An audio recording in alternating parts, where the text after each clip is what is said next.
Bismillahirrahmanirrahim. Assalamualaikum warahmatullahi wabarakatuh. Alhamdulillah wassalatu wassalamu ala Rasulillah Muhammad ibni Abdillah wa ala alihi wa sahbihi wa mawalah. Allahumma salli ala sayyidina Muhammad wa ala alihi sayyidina Muhammad. Yang kami hormati Al Ustaz Adi Kadarisman MHI dan seluruh teman-teman kelas IATC yang berbahagia. Perkenalkan, saya Muhammad Adi Nastiar dengan rekan saya Naili Zakia dari kelompok 6 pada mata kuliah Al-Qawaid Al-Fiqhiyah kelas Ilmu Al-Quran dan Tafsir kelas C Fakultas Syariah UIN Maulana Malik Ibrahim Malang. Insyaallah pada kesempatan kali ini melalui video yang diupload di YouTube ini kami akan mempresentasikan makalah kami yang mengangkat tema tentang Al-Qawaid Al-Kulliyah As-Sughra, yakni 10 kaidah pertama. Langsung saja, 5 kaidah pertama atau materi yang pertama akan disampaikan atau dipresentasikan oleh rekan saya terlebih dahulu, yakni saudari Naili Zakia. Tempat dan waktu kami persilahkan. Terima kasih untuk waktunya. Di sini saya akan menjelaskan tentang kaidah kuliah yang pertama. Kaidah pertama yaitu al-ijtihadu la yunqadu bil ijtihad. Ijtihad itu tidak dapat dibatalkan dengan ijtihad. Maksud dari ijtihad ini adalah ijtihad yang telah disepakati sebelumnya tidak dapat diganggu gugat atas ijtihad yang baru, karena kedudukan masing-masing hasil ijtihad sama dan tidak bisa saling membatalkan. Dasar kaidah ini adalah ijma' sahabat yang diriwayatkan oleh Ibnu Sibagh. Sesungguhnya Abu Bakar radhiyallahu an menetapkan hukum pada beberapa masalah yang kemudian diperselisihkan oleh Khalifah Umar, dan Umar tidak membatalkan keputusan Abu Bakar dan tetap mengakuinya. Dalam masalah warisan yang musyarakah, Umar pernah menerapkan musyarakah dan tidak pernah menerapkan musyarakah. Umar berkata, "Itu adalah ketetapan yang kami putuskan pada masa lalu, dan ini adalah yang kami putuskan sekarang." Tegasnya, hukum hasil ijtihad terdahulu tidak dapat dibatalkan oleh hukum hasil ijtihad kemudian, karena hasil ijtihad kedua tidak lebih kuat nilai dan kedudukannya dari hasil ijtihad pertama. Selain itu, apabila suatu hukum hasil ijtihad dapat dibatalkan oleh ijtihad lain, maka akan terjadi ketidakpastian hukum yang akan menyebabkan adanya kesulitan dan kekacauan besar. Berkenaan dengan ini, Imam Al-Ghazali juga menyatakan bahwa jika hukum yang dihasilkan dari ijtihad sebelumnya dibatalkan oleh hasil ijtihad kemudian, maka akan berdampak negatif. Akan terjadi tasalsul hukum atau mata rantai yang membatalkan hukum yang tidak berujung, yang mengakibatkan hukum menjadi tidak stabil. Namun hasil ijtihad atau keputusan hakim berdasarkan ijtihadnya dapat dibatalkan apabila menyalahi nas atau dalil yang qat'i. Contoh dari kaidah ini yaitu misalnya ada seorang hakim dengan ijtihadnya menjatuhkan hukuman kepada seseorang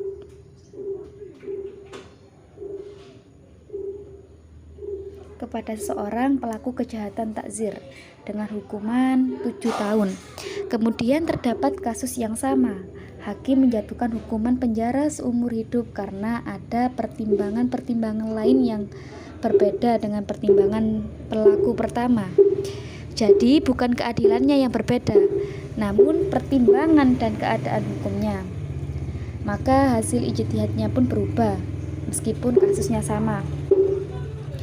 Terdapat beberapa masalah fikih yang dikecualikan dari kaidah ini, sebagaimana yang disebutkan oleh Imam As-Suyuti. Diruntuhkan keputusan apabila menyalahi nas Al-Quran dan ijma'. kias yang jelas. Al-Qurafi menambahkan atau menentang dengan kaidah kulliyah. Ulama mazhab Hanafi juga menambahkan atau hukum tersebut tidak punya dalilnya. Lanjut kemudian kaidah yang kedua, yaitu idza jitama'al halal wal haram ulibal haram. Apabila sesuatu yang halal berkumpul dengan yang haram, maka yang menang adalah yang haram. Penjelasan kaidah ini adalah disebabkannya suatu perkara yang haram itu sudah barang tentu menyimpan kerusakan, baik langsung maupun tidak langsung. Oleh karena itu, sebagai langkah preventif untuk menghindari dari kerusakan tersebut, ketika suatu barang yang mengandung unsur haram terhadap semua barang yang telah bersatu tersebut. Dengan kata lain, lebih baik melepaskan barang yang halal daripada mengonsumsi barang haram yang dianggap halal. Contoh dari kaidah ini adalah pemberlakuan. Misalnya, jika ada dua bejana yang pertama berisi daging bangkai dan bejana yang kedua berisi daging sembelihan. Sementara kita tidak mengetahui di antara kedua bejana di mana yang berisi daging yang sembelihan, di mana yang berisi daging bangkai. Dalam kondisi seperti ini, kita tidak boleh mengambil salah satunya dengan alasan di antara itu terdapat daging yang halal, sebab saat itu terjadi pencampuran antara unsur halal dan haram, yakni bejana yang berisi daging sembelihan, dan unsur haram yakni bejana yang berisi daging bangkai. Maka ketentuan hukum yang mendominasi adalah pada unsur yang haram.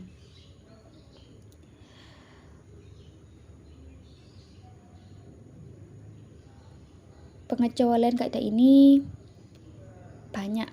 Misalnya di antara lain diperbolehkan berijtihad untuk menentukan antara bejana yang suci dengan bejana yang najis walaupun melakukan tayamum pada upaya menghindari keraguan dianggap lebih baik. Karena hal ini oleh para ulama dianggap tindakan yang lebih hati-hati atau sebuah tindakan untuk ihtiyat. Yang kedua yaitu diperbolehkan berijtihad dalam menentukan baju yang suci tatkala tercampur dengan baju yang najis dengan pertimbangan seperti kasus bejana yang tadi. Kemudian di antaranya lagi dihalalkan bagi kaum laki-laki memakai baju yang ditenun dari bahan-bahan campuran seperti sutra, kan haram bagi laki-laki, dicampur dengan kapas halal, dengan catatan jika kain sutra yang digunakan relatif sedikit dibanding dengan kapas lain, kain kapasnya, dan banyak contoh pengecualian lainnya. Kemudian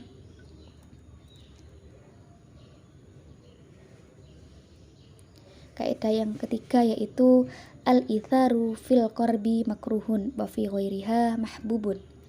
Mengutamakan orang lain dalam urusan ibadah adalah makruh, dan dalam urusan selainnya, dalam hal ini urusan dunia, adalah disenangi. Dari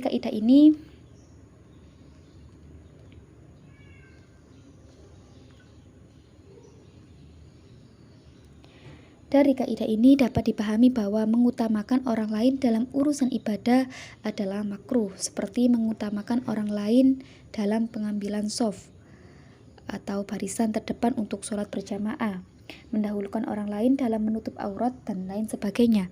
Akan tetapi mengutamakan orang lain dalam masalah-masalah keduniaan daripada dirinya sendiri adalah disenangi atau dipuji agama, disunahkan, dianjurkan, seperti mendahulukan orang lain dalam membeli barang dagangan daripada dirinya sendiri.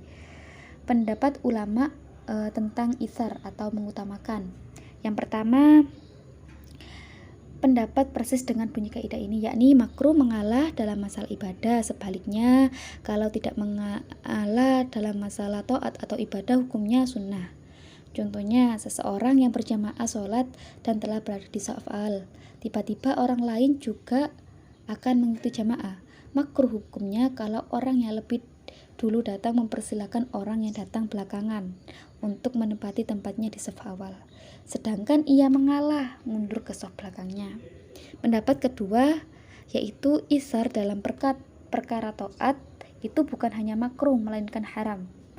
Pendapat ketiga, Imam Jalal Suyuti memberikan perincian jika itsar itu berakibat meninggalkan perkara wajib, maka itsar haram. Tapi apabila itsar itu berakibat meninggalkan sunnah atau melakukan makruh, maka itsar itu hukumnya makruh. Dari ketiga pendapat ini, qaul yang terakhir pendapat Imam Suyuti ini adalah qaul yang mu'tamad. Kemudian kaidah yang keempat yaitu at-tabi'u tabi'un. Pengikut itu adalah pihak yang mengikut. Pengertian kaidah ini adalah sesuatu yang mengikuti perkara lain yang hukumnya identik dengan hukum yang diikutinya. Misalnya, ada seseorang pembeli kambing, maka kulitnya juga termasuk dalam kambing tersebut yang dibelinya. Demikian juga apabila kambingnya sedang bunting, anak yang masih dikandungnya termasuk yang dibeli. Adapun cabang-cabang kaidah ini tuh banyak, diantaranya yang pertama, pengikut menjadi gugur dengan gugurnya yang diikuti. Contohnya, seseorang menjadi gugur kewajiban hajinya apabila tidak mampu atau istita'ah. Maka gugur juga pula kewajiban tawaf, sa'i, tahallul karena amal tersebut mengikuti haji. Demikian pula seorang yang menjalankan sholat fardu karena gila, maka tidak sunnah pula untuk menjalankan sholat rawatib karena sholat sunnah rawatib mengikuti sholat fardu. Kemudian at-tabi'u la yuqaddimu ala matbu, pengikut itu tidak mendahului yang diikuti. Hal ini sangat rasional karena tidak mungkin yang mengikuti mendahului yang diikuti. Umpamanya tidak sah makmum apabila mendahului imam. Dan masih banyak kaidah-kaidah cabang dari kaidah-kaidah at-tabi'u tabi'un. Kaidah yang terakhir yaitu tasarruful imam ala ra'iyah manutun bil maslahah. Kebijakan seorang pemimpin atau imam terhadap rakyatnya harus dikaitkan dengan kemaslahatan. Kaidah ini diambil dari Al-Qur'an dan hadis Rasulullah sebagaimana firman Allah, wa idza tuliyal Ibrahim rabbahu bikalimatin fa'atammahun qala inni ja'iluka linnasi imama qala min dzurriyyati qala la yanalu ahdi zalimin. Dan ingatlah ketika Ibrahim diuji Tuhannya dengan beberapa kalimat, lalu dia melaksanakannya dengan sempurna.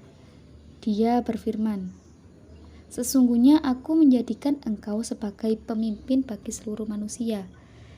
Dia Ibrahim berkata, dan juga dari anak cucuku. Allah berfirman, benar, tapi janjiku tidak berlaku bagi orang-orang yang zalim. Adapun hadis Rasulullah yang sesuai dengan kaidah ini yaitu kulluhum ra'un wa kulluhum mas'ulun an ra'iyatihi. Kamu sekalian adalah pemimpin dan semua kamu akan diminta pertanggungjawaban tentang kepemimpiannya. Kaidah ini menegaskan bahwa seorang pemimpin dalam mengambil kebijakan-kebijakan harus berorientasi kepada kemaslahatan seluruh rakyatnya, bukan mengikuti keinginannya sendiri atau keinginan keluarganya atau kelompok tertentu. Contoh yang berhubungan dengan kaidah ini yaitu pemimpin tidak dibolehkan mengangkat seseorang yang bukan ahlinya untuk suatu jabatan, padahal masih ada yang lebih pantas. Demikian juga pemimpin perusahaan tidak boleh mem-PHK karyawannya tanpa alasan yang jelas. Begitupun juga seorang amil zakat tidak dibolehkan memberikan bagian yang lebih banyak kepada beberapa orang tertentu, padahal yang lain juga mempunyai kebutuhan yang sama, sebab tindakan tersebut tidak akan mendatangkan kemaslahatan bagi mereka.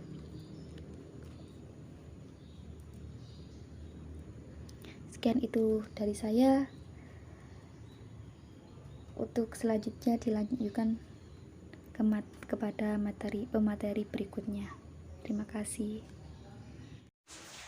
Baiklah, materi selanjutnya akan dipresentasikan oleh saya sendiri. yakni mulai kaidah ke-6 sampai dengan kaidah ke-10. Kaidah yang pertama yang berbunyi al-hududu tasqutu bisyubhat.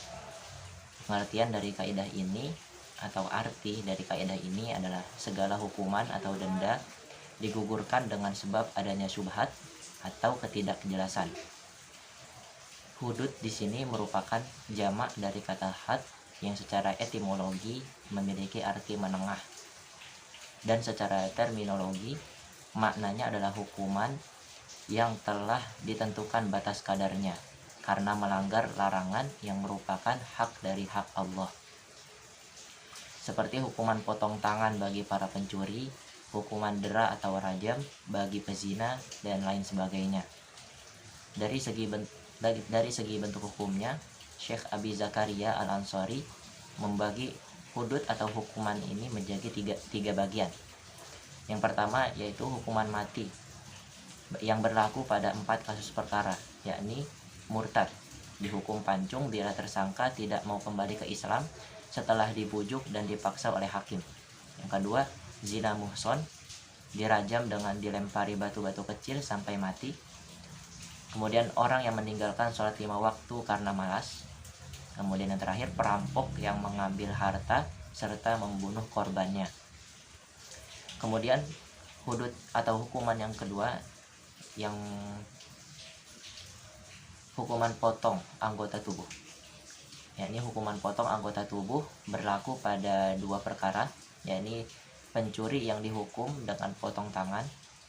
Yang kedua, perampok yang hanya merampas harta saja tanpa membunuh korbannya, dihukum dengan potong tangan apabila harta rampasan tersebut mencapai batasan yang telah ditetapkan oleh syariat.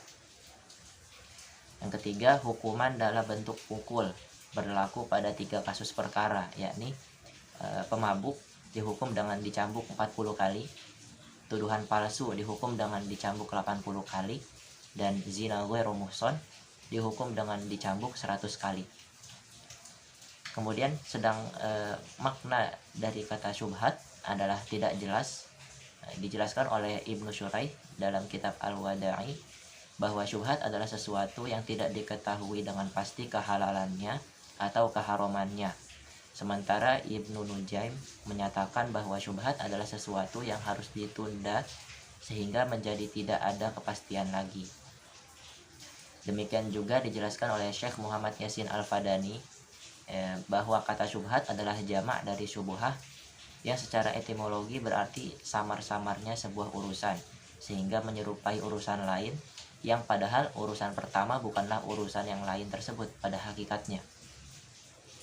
Imam Asyuyuti menyatakan dalam kitabnya yakni Al-Ashbah wan Nadhair yang maknanya berbunyi seperti ini. Syubhat atau ketidakjelasan perkara dapat menggugurkan had atau hukuman, baik itu pada pelakunya, seperti seorang laki-laki yang menyetubuhi seorang perempuan yang disangka istrinya, atau syubhat pada objek perkara, seumpama pada waktu wanita yang disetubuhi tersebut terdapat hak milik bagi si pelaku atau terdapat kesyubhatan, seperti hamba sahaya yang dikongsikan kepemilikannya atau dibagi kepemilikannya, dan juga seperti hamba sahaya mukatabah atau syubhat pada status hukum perkara tersebut, yakni terdapat sebagian ulama yang membolehkan perkara tersebut. Berdasarkan penjelasan di atas, dapat difahami makna dari qaidah al-hudud tasqutu bisyubhat adalah segala hukuman atau denda yang telah ditetapkan dalam syariat karena kasus pidana digugurkan dengan sebab adanya ketidakjelasan perkara. Maka hukuman-hukuman tersebut tidak boleh lagi ditegakkan. Syubhat perkara tersebut meliputi 3 aspek, yakni syubhat fa'il, yaitu ketidakjelasan pada sang pelaku pidana karena sang pelaku tindak pidana tersebut menganggap perkara itu dibolehkan atau halal.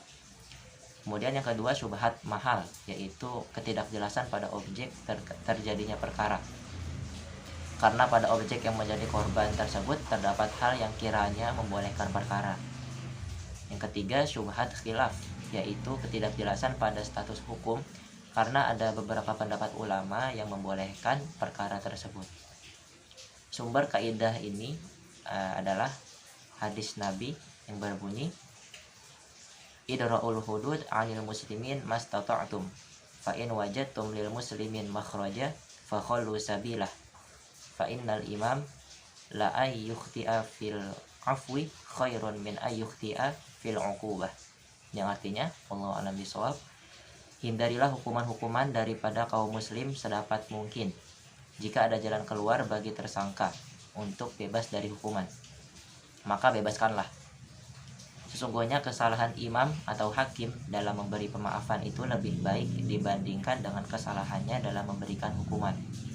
Syekh Muhammad Yasin Al-Fadani memberikan penjelasan tentang hadis tersebut, bahwa imam yang dimaksud dalam hadis di atas adalah hakim yang mengadili sebuah perkara pidana, dan menjadi suatu kewajiban bagi hakim tersebut dalam mengadili kaum muslimin untuk mencari jalan keluar agar dapat membebaskan kaum muslimin dari hudud atau hukuman-hukuman tersebut, kecuali fakta dan bukti-bukti sudah jelas dan tidak mungkin dipungkiri lagi. Seorang hakim lebih baik memaafkan daripada memberi hukuman karena memandang resiko kesalahan yang terdapat pada memaafkan, di mana kesalahan dalam memberi pemaafan sama sekali tidak memunculkan mudarat kepada orang lain. Berbeda dengan kesalahan dalam mengambil keputusan hukuman yang kemudian akan memudaratkan orang tersebut. Contoh kasusnya adalah sebagai berikut, yakni meminum khamar dengan tujuan sebagai obat penyakit kronis, dikarenakan ada sebagian ulama yang membolehkan minum khamar di saat kondisi demikian. Maka atas hukum yang masih terjadi khilafiyah tersebut tidak boleh ditegakkan hukum had karena masih syubhat khilaf. Yang kedua, digugurkannya hukum had pada kasus perzinaan yang diatasnamakan dengan akad nikah yang menurut pendapat sebagian ulama dianggap sah, seperti nikah mut'ah, nikah tanpa wali dan saksi. Digugurkan pula had tuduh pada kasus tuduhan zina yang dibuktikan dengan 4 orang saksi, namun dari sisi lain hadir juga 4 orang saksi yang menyatakan bahwa sang wanita pelaku zina masih dalam kondisi perawan. Digugurkan had tuduhan tersebut karena boleh jadi benar terjadi zina tanpa menghilangkan keperawanan, dan digugurkan juga had zina atas wanita tersebut karena syubhat saksi. Demikian pula digugurkan had orang yang meninggalkan sholat wajib 5 waktu ketika dalam keadaan faqid tahurain, atau orang yang tidak memperoleh air dan tanah untuk bersuci. Imam Suyuti memberikan catatan sebagai berikut. Syubhat itu tidak dapat menggugurkan ta'dzir, tapi dapat menggugurkan kafarat. Syubhat yang bisa menggugurkan had atau kafarat itu haruslah kuat. Jika syubhat itu lemah, maka tidak dapat menggugurkan had ataupun kafarat. Kemudian kaidah yang ketujuh, yakni al-hurru la yadkhulu tahtal wajib. Al-hurru la yadkhulu tahtal yadi. Arti dari kaidah ini adalah orang merdeka itu tidak masuk di bawah tangan, atau tidak dikuasai, atau tidak di bawah perlindungan. Maksud dari kaidah ini adalah bahwa orang yang merdeka itu tidak dikuasai oleh pihak manapun, sebab ia tidak ada yang memiliki. Lain halnya dengan hamba sahaya atau budak, maka dirinya berada di bawah kekuasaan tuannya dan dimiliki oleh pemiliknya atau tuannya. Contoh kasusnya, seorang laki-laki yang berzina dengan budak perempuan meskipun dilakukan dengan suka sama suka, namun laki-laki itu masih dapat dituntut untuk membayar mahar sebab budak perempuan itu mempunyai penguasa atau majikan yang memilikinya. Sebaliknya, jika yang berzina atau dizinai itu perempuan merdeka, bukan hamba sahaya, maka berdasarkan kaidah ini, lelaki yang berzina tersebut tidak dapat dituntut untuk membayar mahar, karena orang yang merdeka tidak berada di bawah kekuasaan siapapun, sesuai dengan kaidah al-hurru la yadkhulu tahtal yadi. Contoh yang kedua, yakni seandainya mengurung atau memenjarakan orang merdeka dengan perlakuan yang baik, kemudian dia meninggal dunia karena tertimpa tembok yang roboh, maka tidak wajib membayar ganti ruginya. Tapi kalau narapidana tersebut adalah hamba sahaya, maka wajib diganti ruginya. Kemudian kaidah selanjutnya yaitu al-harimu lahu hukmun ma huwa harimun lahu. Artinya adalah suatu batasan mempunyai hukum seperti apa yang dibatasinya. Kata al-harim di sini berasal dari bahasa Arab yang artinya adalah suatu batasan yang membatasi sesuatu. Al-harim dalam kaidah tersebut memiliki cakupan makna yang umum, yaitu meliputi batasan sesuatu yang wajib, batasan sesuatu yang haram, maupun batasan sesuatu yang dimakruhkan. Sebagaimana penjelasan yang diuraikan oleh Imam Zarkashi sebagai berikut. Qala Zarkashi, al-harimu yadkhulu fil wajib wal haramu wal makruhu. Artinya, berkatalah Al-Zarkashi, batasan dalam kaidah ini termasuk pada sesuatu yang wajib, haram, dan makruh. Adapun maksud dari batasan sesuatu yang diharamkan adalah batasan yang membatasi sesuatu, dan apabila seseorang melewatinya maka akan jatuh ke dalam perbuatan yang diharamkan. Sedangkan batasan wajib maksudnya adalah batasan yang menyempurnakan sesuatu perbuatan yang wajib, sehingga batasan tersebut harus dilewati untuk mencapai kesempurnaan hukum wajib tersebut. Senada dengan penjelasan Al-Imam Jalaluddin As-Suyuti yang berbunyi, wa kullu muharramun lahu harimun yuhitu bihi wal harimu huwal muhitu bil haram kal fakhidaini fa innahuma harimun lil auratil kubra wa harimul wajib ma la tatimmul wajibu illa bih. Artinya, tiap-tiap perbuatan yang diharamkan mempunyai batasan yang membatasinya. Batasan tersebut adalah batasan untuk hukum haram, seperti 2 paha menjadi batas haramnya kemaluan seorang wanita yang sudah dewasa. Sedangkan batasan wajib adalah sesuatu yang tidak sempurna perbuatan wajib tanpanya. Maksud dari kaidah ini adalah batasan sesuatu mempunyai ketentuan hukum seperti apa yang dibatasinya. Bila yang dibatasinya adalah sesuatu yang wajib, maka batasan tersebut dihukumi pula dengan wajib. Bila yang dibatasinya hukumnya haram, maka batas tersebut dihukumi sebagai haram. Bila yang dibatasinya hukumnya makruh, maka batasannya pun dihukumi makruh. Sumber kaidah ini didasarkan atas hadis yang diceritakan oleh Bukhari dan Muslim dan dari Abu Abdillah Nu'man bin Bashir, Rasulullah Shallallahu Alaihi Wasallam bersabda yang berbunyi, al-halalu bayyin wal haramu bayyin wa bainahuma mutasyabihat la ya'lamuhunna katsirun minan nas faman ittaqa syubuhat faqad istabra'a lidinihi wa 'irdihi wa man waqa'a fi syubuhati waqa'a fil harami karra'i yar'a haulal hima yushiku an yarta' fihi. Artinya, sesungguhnya yang halal itu jelas dan yang haram itu jelas. Di antara keduanya terdapat perkara-perkara yang syubhat atau samar-samar yang tidak diketahui oleh orang banyak. Maka barang siapa yang takut terhadap syubhat, berarti dia telah menyelamatkan agama dan kehormatannya.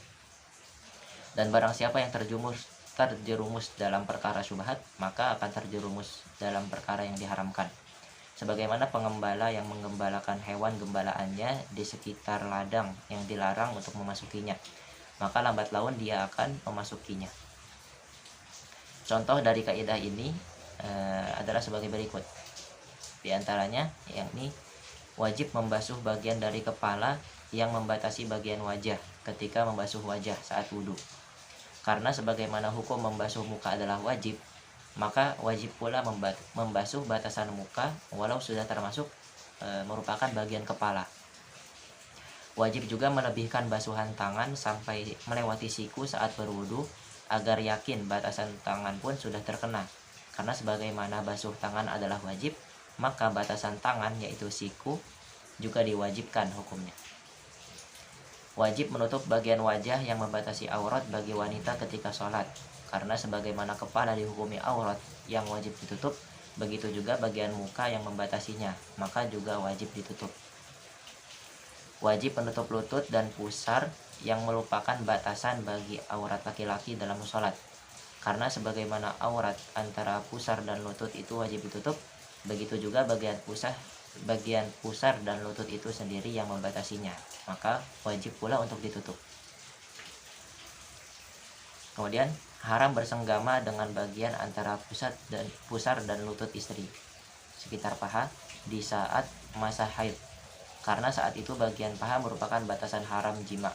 Maka sebagaimana diharamkan jima pada farj, begitu juga dihukumi haram pada batasan sekelilingnya dan lain sebagainya.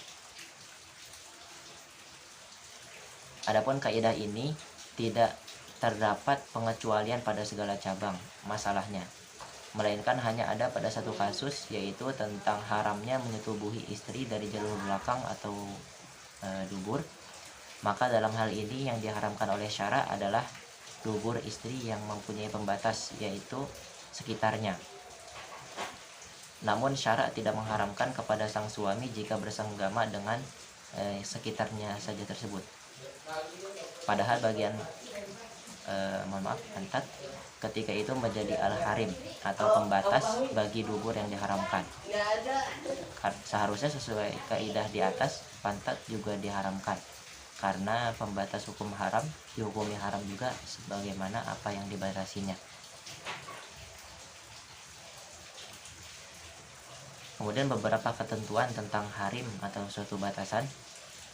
Harim bagi sebidang tanah mati yang dihidupkan menjadi milik orang yang menghidupkan. Misalnya di tengah-tengah tanah mati atau yang tidak ada pemiliknya, seseorang membuat sumur, maka menurut hukum selain sumur itu menjadi miliknya, tanah di sekitar sumur pun menjadi miliknya pula.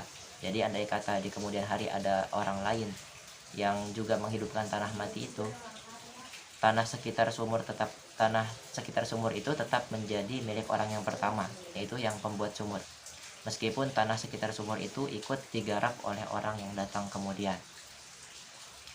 Kemudian harim bagi masjid hukumnya sama dengan masjid, karenanya sah i'tikaf di sekitar masjid, dan bagi orang yang junub atau haid haram hukumnya menetap di sekitar masjid. Demikian menurut Imam As-Suyuti. Sementara menurut Imam Ibnu Hajar, beliau berpendapat bahwa harim masjid hukumnya tidak sama dengan masjid.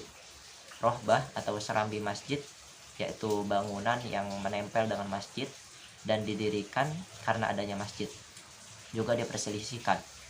Ada yang menghukumi bahwa rahbah itu termasuk bagian masjid, dan ada yang menghukumi tidak termasuk pada bagian masjid.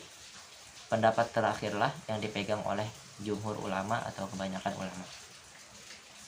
Kemudian kaidah yang ke-9 yaitu idza jatama'a amrani min jinsin wahidin wa lam yakhtalif maqsuduhuma dakhala ahaduhuma fil akhari ghaliban. Artinya adalah ketika dua perkara sejenis berkumpul dan maksudnya tidak berlawanan, maka secara umum salah satunya akan masuk pada yang lain.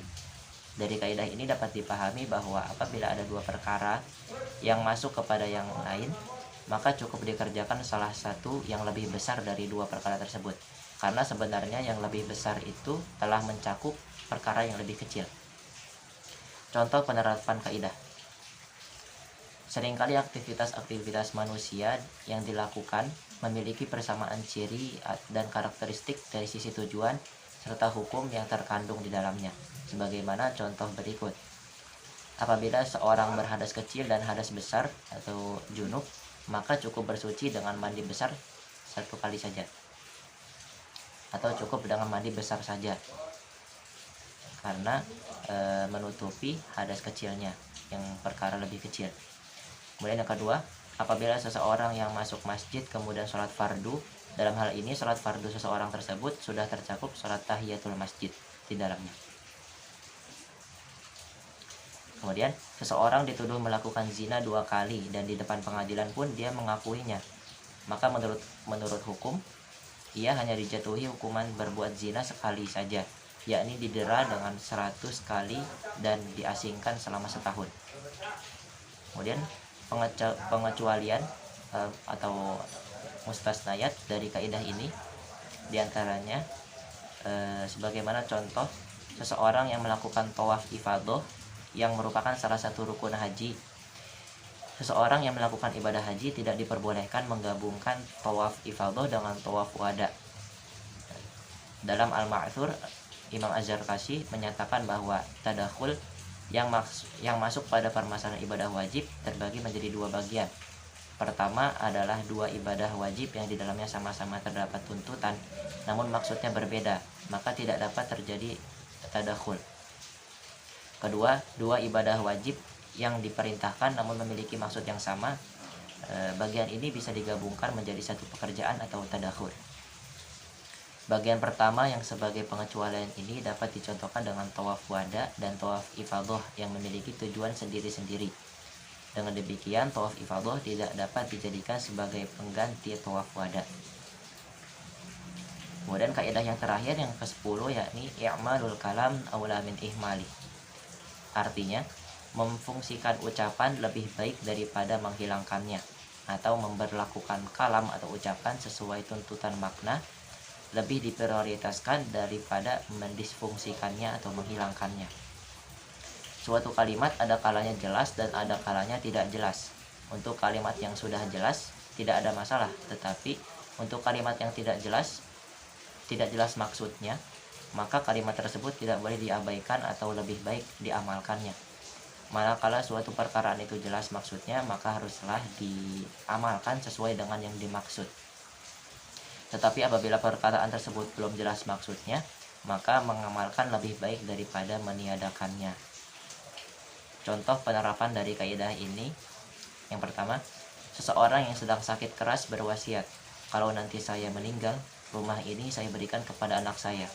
Padahal kondisinya orang tersebut hanya mempunyai cucu, sedangkan anaknya atau bapak dari cucunya tersebut sudah meninggal dunia. Maka rumah itu jatuh kepada cucunya. Kemudian yang kedua, pada ucapan seorang suami yang berbunyi, misalkan, kutalak salah satu di antara kalian. Ucapan itu ditujukan kepada istri dan hewan peliharaannya. Jadi, ucapan seorang suami itu jelas ditujukan kepada istri karena talak pada binatang itu jelas tidak sah. Maka hukum talak akan berlaku. Ucapan itu diarahkan pada objek yang secara syar'i dapat ditalak, yaitu sang istri. Jadi tidak lantas ucapan tersebut tidak diberlakukan atau diihmal. Pernyataan talaknya harus diarahkan pada istrinya, yaitu sebagai objek yang sah untuk dikenai hukum talak. I'mal lebih utama daripada ihmal kalau memang tingkatan keduanya sama. Jika tidak sama sehingga ucapan tersebut seolah-olah seperti teka-teki, maka i'mal tidak diutamakan daripada ihmal. Contohnya, seseorang berwasiat sebagai berikut, yang berbunyi, yang hijau untuk onta, yang kuning untuk perhiasan, dan hitam untuk kerbau. Dalam hal ini, i'mal tidak lebih diutamakan daripada ihmal. Meskipun bisa saja kalimat tersebut dimaknai dengan yang hijau itu sawah untuk anak yang tinggi, karena seperti onta, yang kuning itu emas untuk diberikan kepada anak perempuan, dan yang hitam itu tanah diberikan kepada anak yang gemuk seperti kerbau. Namun menurut hukum hal ini tidak dibenarkan, karena mengandung seperti teka-teki. Ada satu kaidah yang termasuk dalam kaidah ini yang berbunyi at-ta'sis awla min at-ta'kid. At-ta'sis awla min at-ta'kid. Mendasarkan itu lebih utama daripada mengukuhkan. Contohnya adalah seorang suami berkata kepada istrinya, kamu saya cerai sebanyak 2 kali. Ucapan ini kalau dianggap taksis berarti jatuh talak 2. Tetapi kalau dipandang sebagai takkid, maka talaknya jatuh 1. Karena kalimat yang kedua hanya sebagai penguat. Jumhur ulama memutuskan bahwa pada kondisi tersebut talaknya jatuh 2, karena taksis lebih utama daripada takkid sesuai dengan kaidah cabang tadi, at-taksis aula min at-takkid. Alhamdulillah, demikianlah pemaparan materi dari kelompok kami, yakni kelompok 6, oleh saya Muhammad Adi Nastiar dan rekan saya Naili Zakia tentang Al-Qawaid Al-Kulliyah As-Sughra. Kurang lebihnya mohon dimaafkan. Semoga ada manfaat yang dapat diambil dari presentasi kami kali ini. Akhirul kalam, ihdinas siratal mustaqim, wallahu muwaffiq ila aqwamit thoriq. Wassalamualaikum warahmatullahi wabarakatuh.